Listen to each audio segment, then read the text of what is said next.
Mahjong, a game of strategy and a game of luck. A game that can make you confident, a game that can leave you scratching your head. A game that can start out as fun, but quickly turn sour.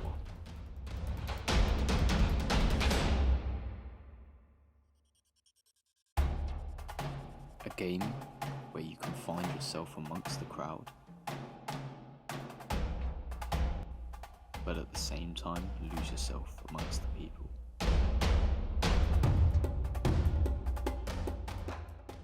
But hold on, enough of the suspense-filled introduction. Let's rewind.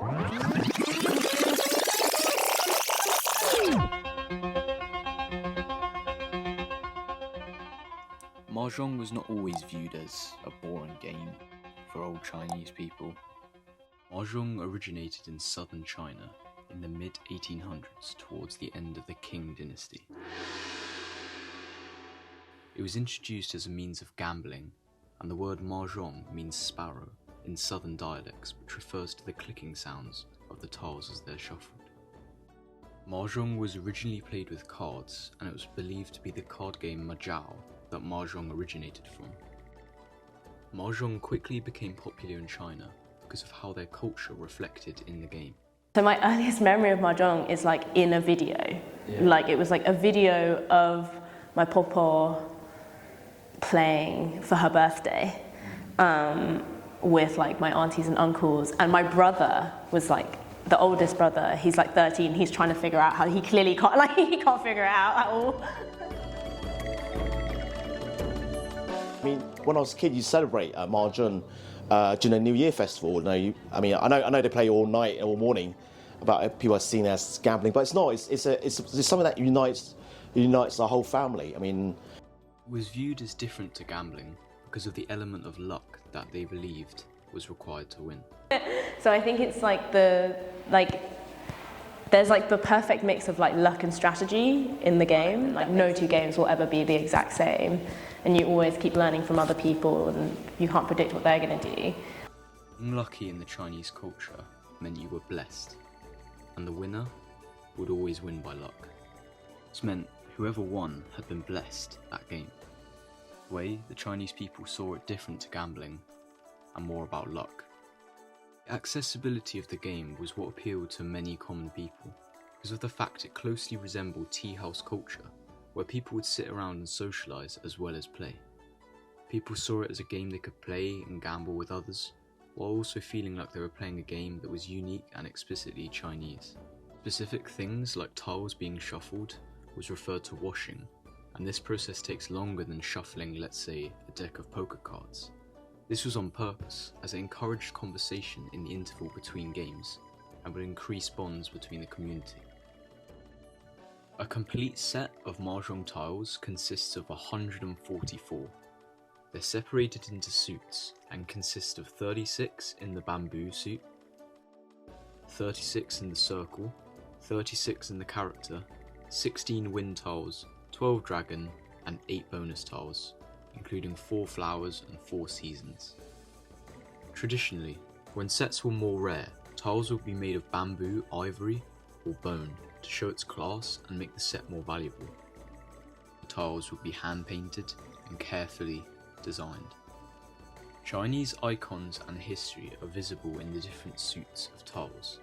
The bamboo and circles represent the Chinese currency. The characters, of course, represent the Chinese language and the writing style.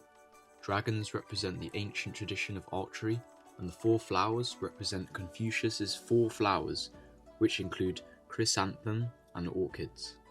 The game is started by one person being nominated as North, and the other 3 players are nominated in turn as South, East, and West. The shuffling of tiles before a game is referred to as washing, and this is key, as all the tiles must be muddled up to ensure fair play. Each player must grab 36 tiles and line them up in a wall of 18 long and 2 high. Players will then move their walls into the middle of the table to form a square. North will start by rolling 2 die in the middle of the 4 walls, built by 18 tiles long and 2 rows high for each player. Whatever number is rolled combined between the 2 dices, you would count from the right side of your tile wall. For example, if North rolled 8, they would count 8 stacks from the right and then take 4 tiles. Each player would then take 4 tiles in turn until North had 12 tiles, and then they will take the first and third tile, so they have 14 tiles.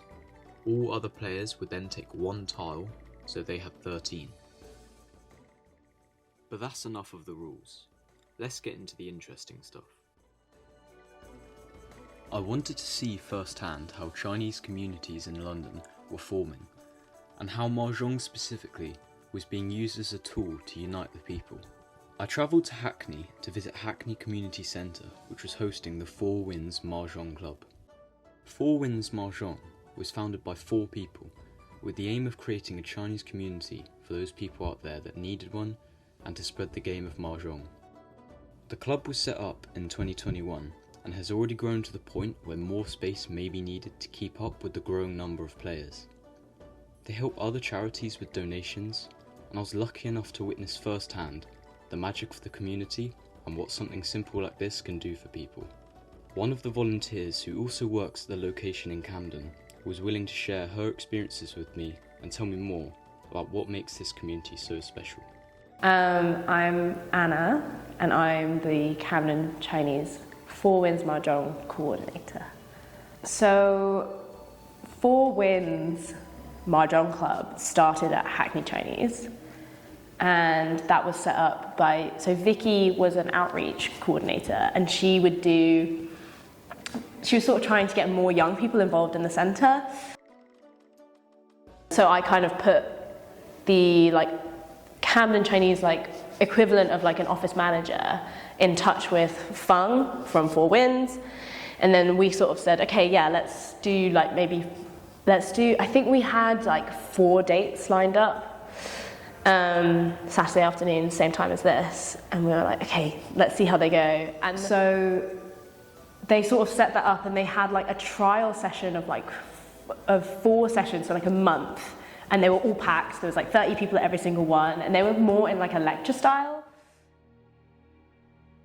One of the growing problems amongst British Chinese people, young and old, is the lack of community that surrounds them. During COVID in 2020, there was a 300% increase in reported Asian hate crimes, and this is an example of minorities not having a platform or community to confide in. Hackney Chinese Community Centre has become a safe space for those Southeast Asian people who want to talk with others and not feel judged.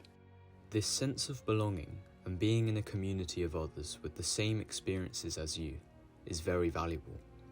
And before the community centre was built, there weren't many other options or people to reach out to.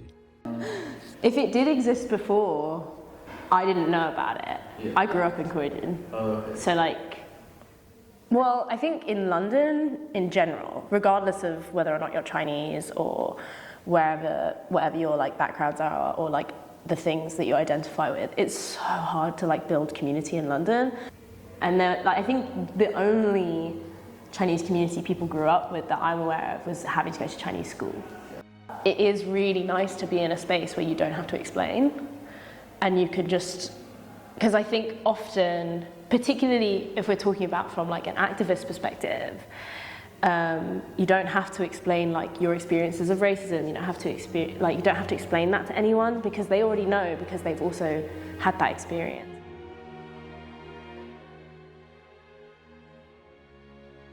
I have friends and my nephew, etc., and it's quite sad. They don't know say something like Mahjong. They don't even speak their language. I mean, I'm not saying that you have to speak your language, but it's enough that you should know something about yourself. I mean, what makes you is what you're made up from, basically. So if you don't even know your own history, how can you be you? So we're just giving an opportunity for people to actually, if they want to, learn about themselves, how they expose, do a bit of culture, do a bit of meet-up, and meet other age groups as well. So that's what we try and do. Another problem, specifically amongst younger Chinese and Asian people, is their identity crisis. Many traditions are being lost through the years as families forget and move on from things.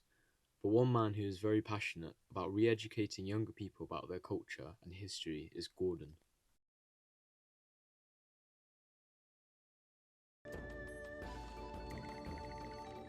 Hi, so I'm Gordon. I'm the organiser for BCS, British Chinese Society. So but when I took over, it was in a dire strait. It only had about 5 people for drinks as well. They didn't do anything around the country. It was just mainly drinks. I like the way when we first started, when I took over, it was really dire strait, and we had about 5 people then, and you wouldn't notice, but some events actually had run and there's no one turning up. So for example, I did rounders and no one turned up. So I was in Regent's Park, and I mean a few people turned up eventually at the end. So I felt really sad that we don't have that many platforms out there to have meetups that generally talk about ourselves. So I want to the scope to expand more. Obviously, not only just drinks, but we want other activities. Obviously around London, around UK. And now it's really fantastic. We're actually going around Europe now. Got one organised in Germany, one organised hopefully in Portugal. And we've got a trip in Japan as well. We'll go global as well. So, but the main course is that we want to give a platform and meet up basically for Asian and SM people. I don't think every community centre are lacking community. They are lacking people of different age. One of the biggest things BCS aims to combat is breaking down barriers between ages in the community, and Gordon in particular strives to include older people in as many activities as possible. I think platform back in the days was seen as for the elderly. If you go to every Chinese community centre, all you see was elderly people playing Mahjong. Because typically community centres, particularly the Chinese ones, tend to mostly be populated by older generation who don't have English and need the assistance with migration stuff. When I was younger, I said, how come I can't play? How come I can't join? One day, because it is part of our fabric of our community. So yeah, I mean,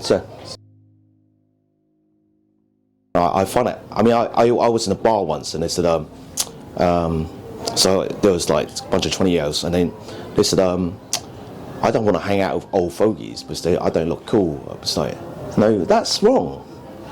I mean, okay, certain activities you can't hang out, I suppose, because because physical and stuff, but it shouldn't be a barrier. We try to find activities that helps all communities, and makes all communities. I don't like this stuff where you have age barriers, age discrimination. I mean, end of the day, we're all Asian people. We're all human beings. But yeah, it would be really nice to see older people, particularly when it's this is a place we can bond. That would be really nice. And I think there are more warming up to it. I had an uncle stand behind me once. I was playing outside in the outside area of Hackney. It was summer, so it was gorgeous weather. And we're playing, and he's basically telling me everything to do. He's throw that one. Oh, no, keep that one. Throw that one. And eventually, I said to him in Cantonese, I was like, do you want to just sit down and play? And he was like, no. And I don't know why there's this hesitancy to sit down and play with us.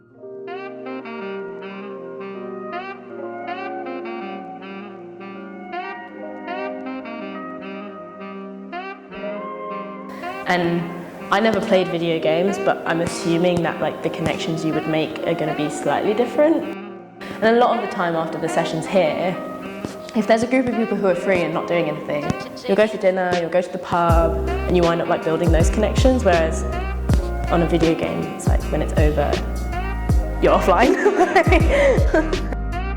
In fact, all the business events, we have a dinner or social afterwards, isn't it? So it's there to meet up, and don't worry if you come by yourself. I mean, you meet someone, you be friends with someone, and we'll make sure you interact with everyone. So Gordon is an example of a great person who doesn't work for the money or the publicity, and wherever you are and whoever you are, you should always strive to better your community. I don't think so. It's not there to. No, I feel good. It's something you should be doing. I mean, some people just do it so they get publicity. I don't care about publicity. I mean, end of the day, you should be doing this. If it's not me, it should be someone else. I mean, everyone's got mum and dad, everyone's got their grandparents. I mean, how come you're not speaking to your parents more? How come you're not speaking to your grandma more? I mean, it's a thing that you should be doing. To success in this world, you got to do the hard things in life. If you don't do it, then no one will do it. So that's what I told. There's no money involved. I mean, but if you care enough, you should do something about your community.